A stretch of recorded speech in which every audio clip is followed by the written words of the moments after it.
কত মানুষ কত দুঃখে কত কষ্টে আছেন সেটা যদি আমরা কেউ প্রপারলি জানতে পারি তবে নিজেদেরকে যে কত ভাগ্যবান বলে মনে হবে সেটা কিন্তু আপনারা কেউ ভাবতেও পারছেন না। আফটার অল আমরা কেউ কিচ্ছু না আমি মনে করি। সুতরাং কোথাও গিয়ে তুমি যদি মন থেকে একটা সারেন্ডার করো, একটা সাবমিশন যদি মনের মধ্যে থাকে, তবে সেটা তোমাকে কিন্তু একটা অন্য শক্তি দেবে, যে শক্তি দিয়ে সমস্ত বাধা পেরিয়ে তুমি এগিয়ে যেতে পারো।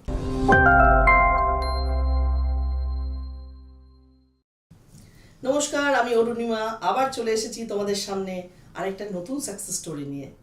আর যেই সাকসেস স্টোরিটা দেখে তোমরা ইন্সপায়ার হবে এবং মোটিভেটেড হবে, এটাই আমাদের একমাত্র লক্ষ্য এবং উপলক্ষ্য। এ কাপ অফ চা উইথ অরুণিমার অনুষ্ঠান। আমাদের চা খেতে খেতে আমরা প্রতিনিয়ত শুনে নিই ডিজিম্যাক্স creation presents a cup of চা উইথ অরুণিমা অনুষ্ঠানটা সন্ধ্যে 7:30 প্রতি শুক্রবার। আজকে আমার স্টুডিও আলো করে কে আছে, তাই তো? আজকে আমার স্টুডিও আলো করে যিনি আছেন, মানে যেই মানুষটি আমাকে সময় দিতে পেরেছেন আমাদের অনুষ্ঠানে, না আদার দেন তোমাদের ভীষণ পরিচিত একজন মুখ, আমার ভীষণ কাছের একজন মানুষ এবং একজন রিনাউন্ড বাচিক শিল্পী, নান আদার দেন শুভদীপ চক্রবর্তী। নমস্কার। নমস্কার, খুব ভালো আছি, এখন আরো ভালো হয়ে গেছি। কারণ আজকে তোমাকে যখন আমার স্টুডিওতে পেয়েছি, এটা একটা দেখো, ক্রিয়েটিভ মানুষ যখন আরেকজন ক্রিয়েটিভ মানুষের সাথে আড্ডা মারার অপরচুনিটি পায়, সেটা তো আরেকটু ক্রিয়েটিভ হয়ে যায়।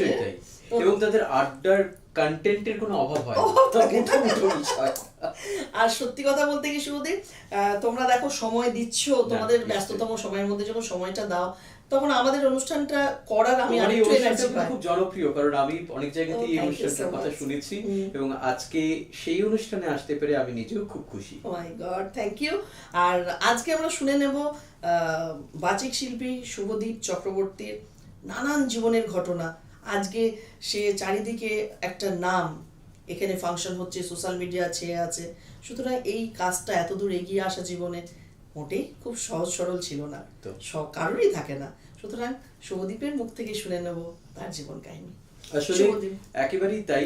তুমি যে কথাটা বললে যে সাকসেসের কোনো শর্টকাট থাকে না। হ্যাঁ, প্রথম আমি কলেজে পড়াকালীন সময় থেকে যখন ঠিক করেছিলাম যে আবৃত্তিটাকেই আমার পেশা করব, সেটা কিন্তু খুবই চ্যালেঞ্জের একটা বিষয়।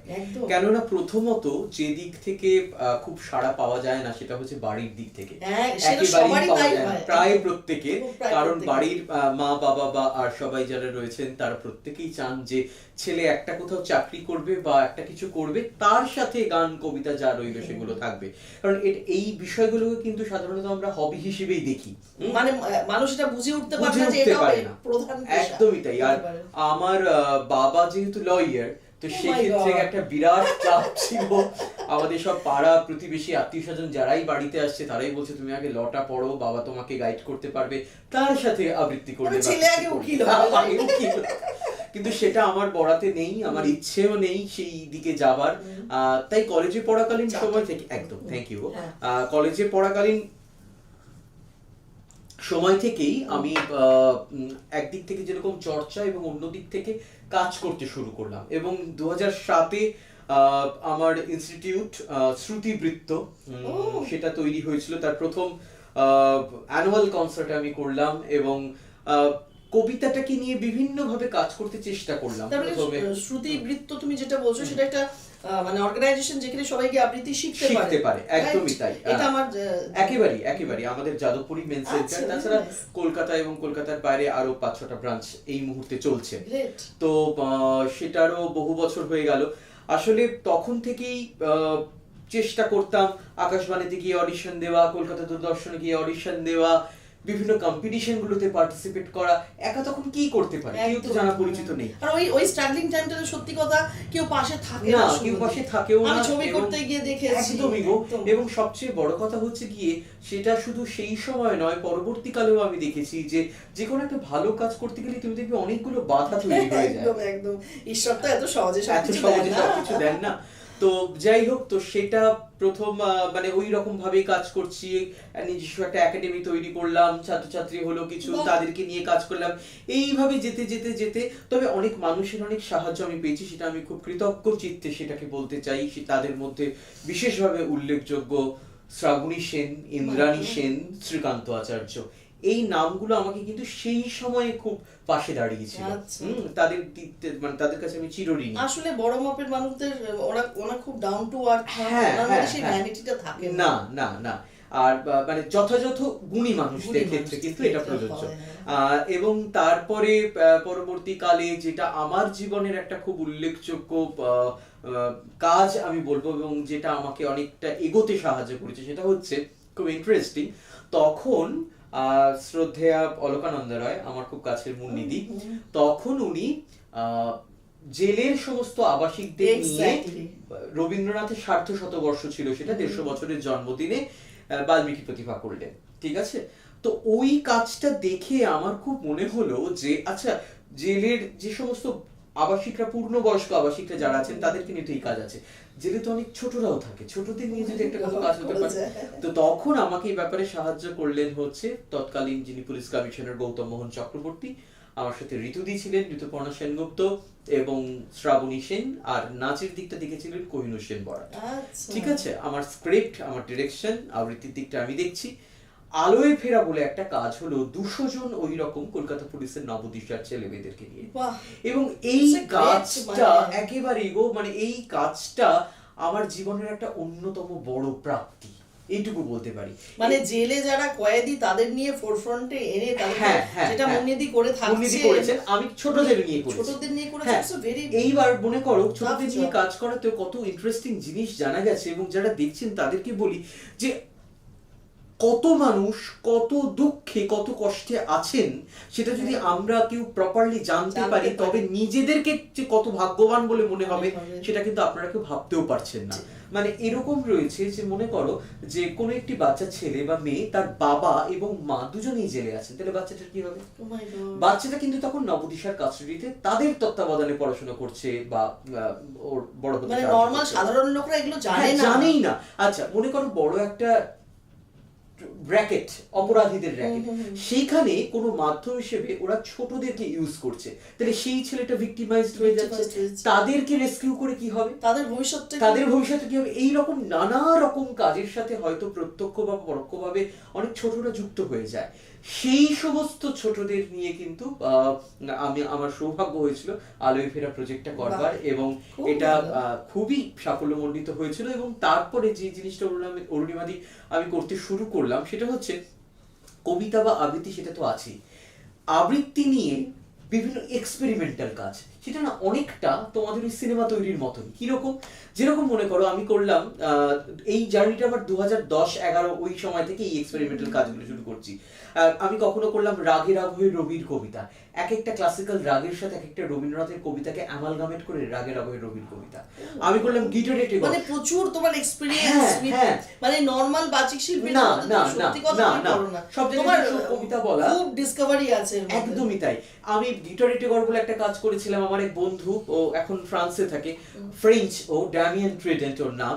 ড্যামিয়ান বাংলায় রবীন্দ্রনাথের গান গাইতে পারে, ঠিক আছে? তো ওকে নিয়ে আমি করলাম গিটারে টেকর, যেখানে আমার আরেক বন্ধু ইন্দ্রদীপ, ও গিটার বাজালো। তোমরা চেনো আরেকজন বন্ধু আমার, ও আমার খুব কাছের বন্ধু, মৌবনী সরকার। তো মৌবনী ন্যারেট করলো আমার কবিতা আর ড্যামিয়ানের গান, একটা অসাধারণ কাজ তৈরি হলো। পরবর্তীকালে ড্যামিয়ান ফ্রান্সে চলে যাওয়ার পরে সেটা সাশাও করেছে, তো আরো বিভিন্ন জায়গায় স্টেজ হয়েছে। আমার সৌভাগ্য হয়েছিল উস্তাদ রাশিদ খানকে নিয়ে কাজ করার ব্যাপারে। রাশিদ জি এখনো, মানে কি বলবো, ওনার চলে যাওয়াটা তো গোটা সংস্কৃতি জগতের একটা অপূরণীয় ক্ষতি। তো উনি কিন্তু একমাত্র আমার সাথে আবৃত্তি নিয়ে একটা ফিউশন বেসড কাজ করেছিলেন, তব অরুণ রাগে, আর যার ছবির সামনে আমরা বসে আছি চিরপ্রণম্য সৌমিত্র চট্টোপাধ্যায়, ওনার সাথেও আমার বহু কাজ করার অভিজ্ঞতা হয়েছে। আমরা যাত্রাপথের আনন্দ গান করেছি, ভোডাফোন আগমনীতে একসাথে কাজ করেছি। মানে এই কাজগুলো তখন আমাকে আমার ভাবনা চিন্তাটাকে এস্টাবলিশ করতে খুব সাহায্য করেছে। Very nice.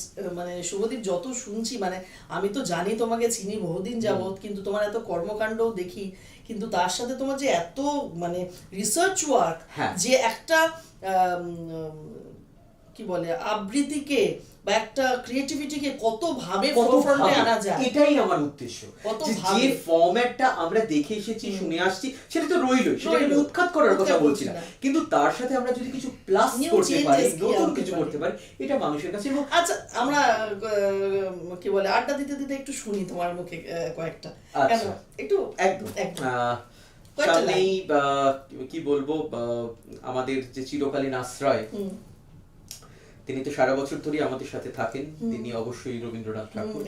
তো এই কবিতাটা রবীন্দ্রনাথকে নিয়ে লেখা দীনেশ দাসের।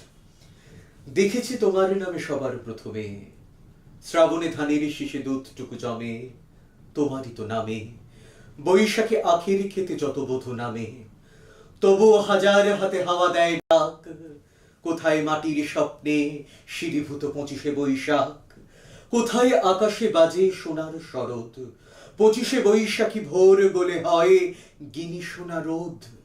তুমি তো বনস্পতি, তোমার পাইতে থরে থরে অজস্র শব্দের রং কৃষ্ণচূড়ার মতো ঝরে, তুমি এক অবাক মৌচাক, কথাগুলি চারপাশে ঘোরে যেন গুনগুন সুর এক ছাঁক, তোমার ছন্দের নদী জমা হতো যদি পৃথিবীতে হতো মহাসমুদ্র বলয়, ঝুরঝুরে গানের মাটি জমে জমে হতো আর এক নতুন হিমালয়, আকাশে বরুণে দৌড় স্ফটিক ফেনায় ছড়ানো তোমার প্রিয় নাম, তোমার পায়ের পাতা সবখানে পাতা, কোনখানে রাখবো প্রণাম।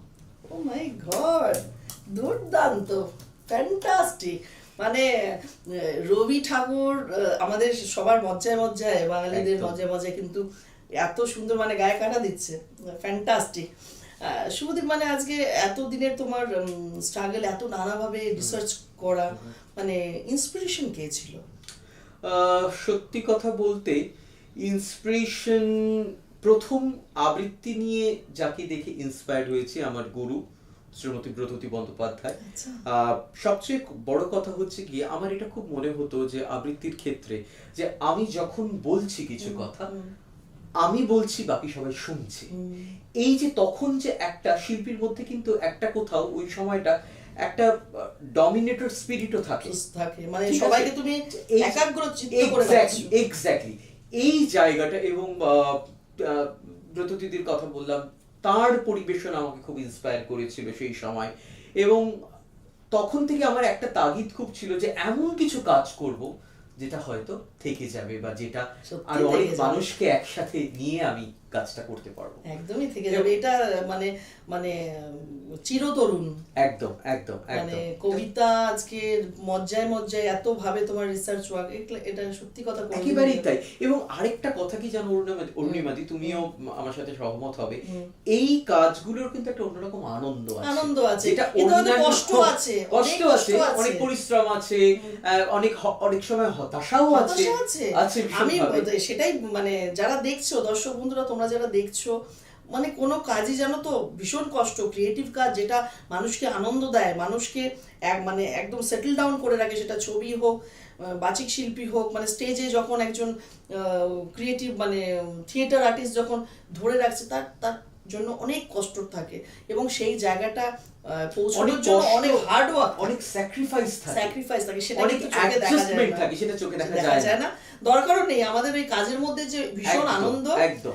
আচ্ছা সুদীপ, যেটা জিজ্ঞেস করছি, ধরো আপকামিং তোমার কি কি অনুষ্ঠান আসছে? দেখো, সামনে আরো নতুন কিছু পরিকল্পনা আমার রয়েছে। আমি খুব সম্প্রতি যেটা করতে চলেছি এই বছরটা হচ্ছে সুচিত্রা মিত্র এবং কণিকা বন্দ্যোপাধ্যায়ের জন্ম শতবর্ষ। আচ্ছা, ওই মহিষীকে নিয়ে, একদমই তাই, ও আমি একটা নতুন কাজ করছি।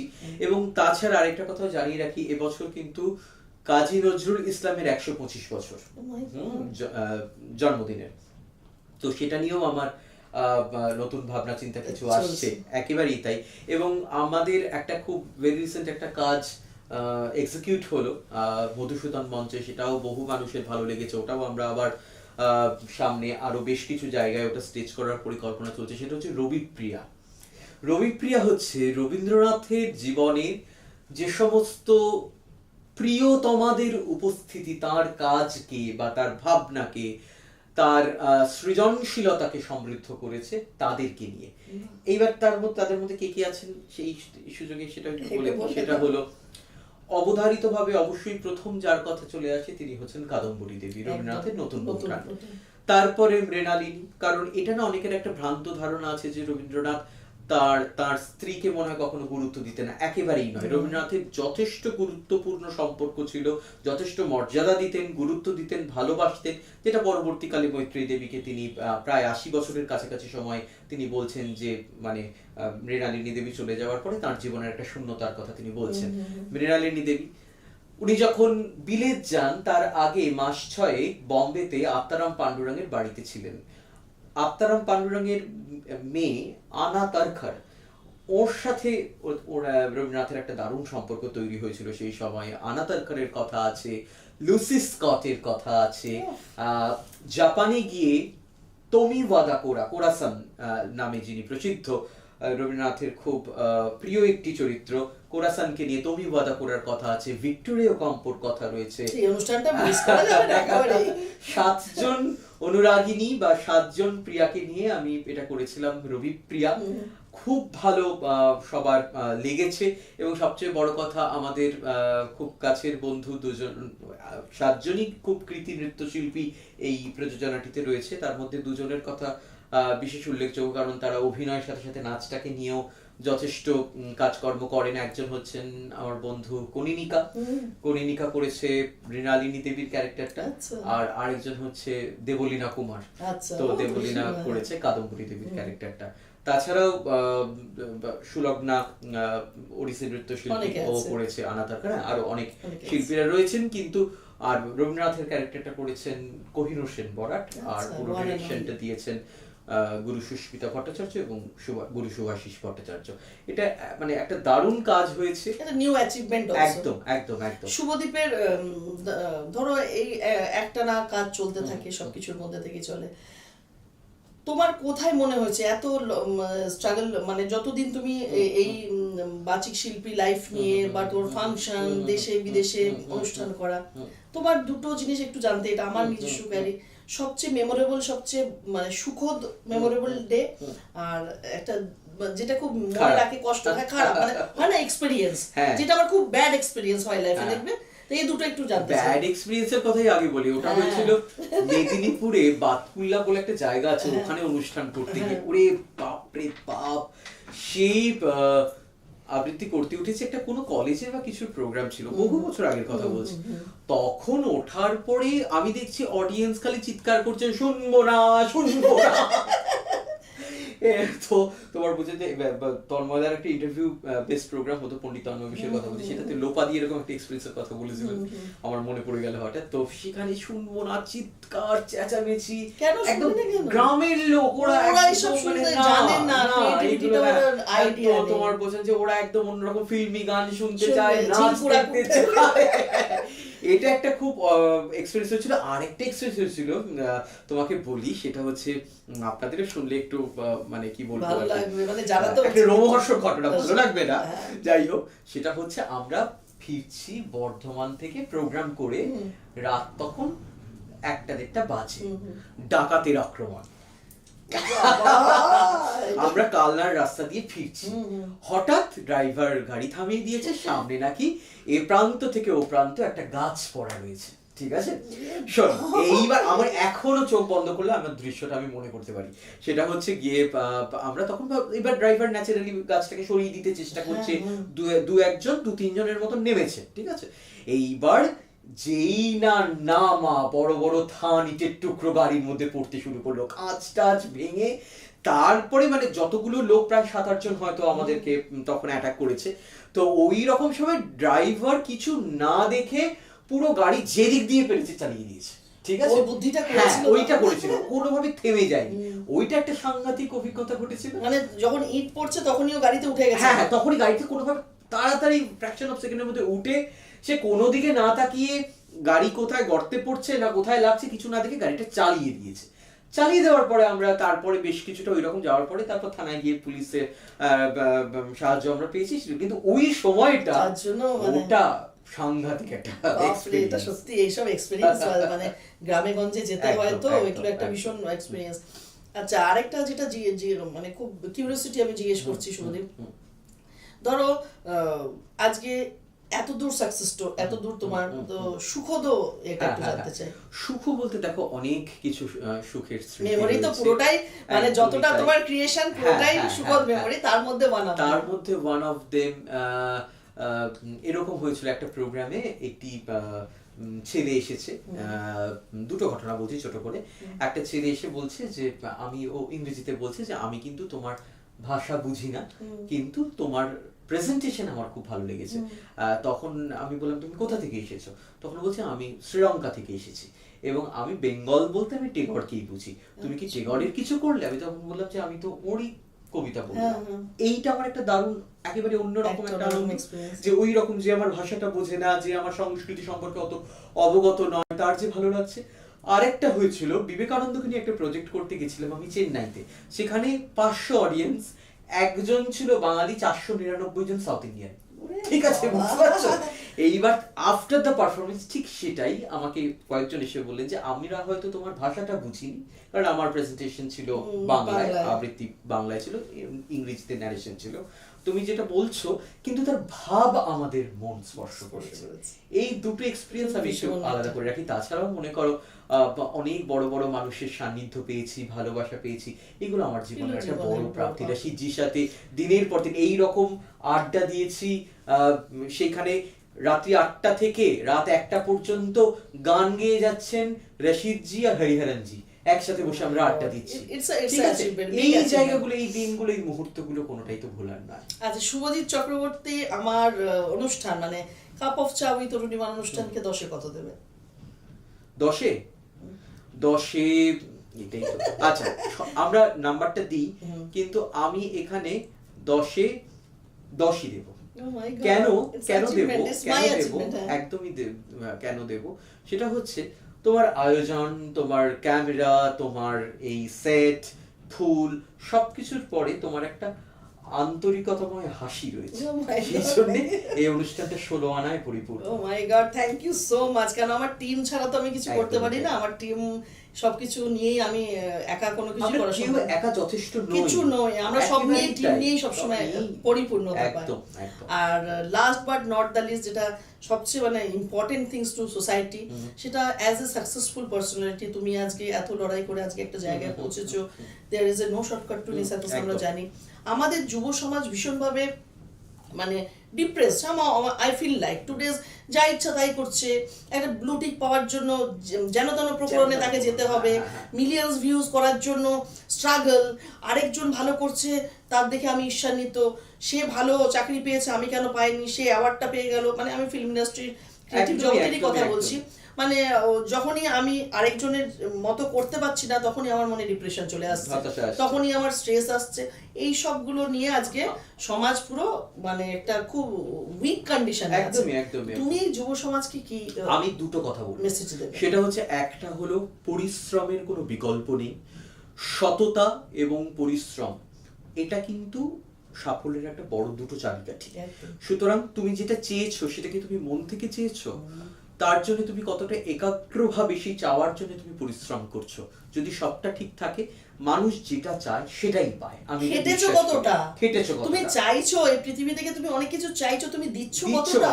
এবং আরেকটা কথা আমি বলবো, আমার যত দিন যাচ্ছে আরো বেশি করে রিয়েলাইজ করছি, আমি হয়তো 10 বছর আগেও এই রিয়েলাইজেশনটা আমার হয়নি, সেটা হলো প্রত্যেকটা মানুষের বয়স নির্বিশেষে একটা স্পিরিচুয়াল প্র্যাকটিস দরকার। মন ভালো রাখার জন্য, নিজেকে ভালো রাখার জন্য কিন্তু একটা স্পিরিচুয়াল প্র্যাকটিসের মধ্যে প্রত্যেকের থাকা উচিত। সেটা বেছে নিতে হবে, যে যার মতন করে বেছে নেবে, কিন্তু সেই প্র্যাকটিসটা এতই গুরুত্বপূর্ণ যে আফটার অল আমরা কেউ কিচ্ছু না, আমি মনে করি। সুতরাং কোথাও গিয়ে তুমি যদি মন থেকে একটা সারেন্ডার করো, একটা সাবমিশন যদি মনের মধ্যে থাকে, তবে সেটা তোমাকে কিন্তু একটা অন্য শক্তি দেবে, যে শক্তি দিয়ে সমস্ত বাধা পেরিয়ে তুমি এগিয়ে যেতে পারো। কি সুন্দর কথা, মানে ভীষণ ভালো লাগলো। আর অনুষ্ঠান শেষ করার আগে দু লাইন আই মিন আবার আসিব ফিরে ধানসিঁড়িটির তীরে, এই বাংলায় হয়তো মানুষ নয়, হয়তো বা শঙ্খচিল শালিখের বেশে, হয়তো ভোরের কাক হয়ে এই কার্তিকের নবান্নের দেশে কুয়াশার বুকে ভেসে একদিন আসিব এ কাঁঠাল ছায়ায়, আবার আসিব ফিরে ধান সিঁড়িটির তীরে এই বাংলায়। Oh my God, আমার গুজবাম্পস হচ্ছে। অনুষ্ঠান শেষের পথে ভীষণ একটা পাওয়ার প্যাকড একটা আড্ডা আমাদের হলো, সেটাই তোমাদের সাথে শেয়ার করে নেবো বন্ধুরা। তোমরা আমাদের সাথে থেকো ডিজিম্যাক্স ক্রিয়েশনের প্রতি শুক্রবার ঠিক সন্ধ্যে 7টায়। চ্যানেলটা সাবস্ক্রাইব করতে ভুলো না। যত তোমরা সাবস্ক্রাইব করবে আমাদেরকে এনার্জি দেবে, আমরা তত ভালো ভালো এপিসোড প্রতিনিয়ত সাকসেসফুল মানুষদেরকে যেরকমভাবে নিয়ে আসছি সেইভাবে তাদের সাকসেস স্টোরিটা শোনাবো তোমাদের সামনে। আর টিল দেন খুব ভালো থাকো। I am very much thankful to you, তোমার সময় দিয়েছো শুভদীপ, থ্যাংক ইউ। আমরা আগামী দিনে আমাদের এটা রিলিজ হবে, আগামী দিনে তোমার অনুষ্ঠানগুলো আমরা দেখবো। এবং বন্ধুরা তোমরা অ্যাট এনি কন্ডিশনে সবসময় স্মাইলি থাকবে, কেমন? আর অলওয়েজ আমরা যেটা জানি, অলওয়েজ বিলিভ ইন কর্মা। একদম। Thank you.